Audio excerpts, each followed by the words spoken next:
వర్షం పడ్డప్పుడు ఏం చేస్తారు, గొడుగుని తీసుకొని వెళ్తారు. వెళ్ళి వర్షం పడిన తర్వాత ఒక మూలను పెట్టేస్తారనమాట. అంటే అవసరం, మన అవసరం మట్టికి పట్టుకొని వెళ్తాము, అవసరం లేదా ఒక మూలను పెడదామన్నమాట. అలాగే కొంతమంది మనుషులు, కొంతమంది కదండి, చాలా మనుషులు, చాలామంది అలాగే ఉన్నారు. ఏంటి అని అంటే, వాళ్ళ అవసరం మట్టికి మనతో మాట్లాడతారు. అవసరం తీరిపోయిందా మన మొహం కూడా తిరిగి చూడరు. అవసరం ఉంటే మాత్రం నోట్లో బెల్లం గడ్డలాగా మన పేరే అంటూ ఉంటారన్నమాట.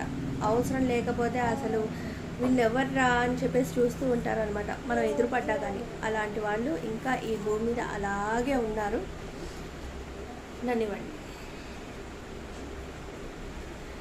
కానీ అలాంటి వాళ్ళకి మంచి మంచి ఏమంటారు, నాకు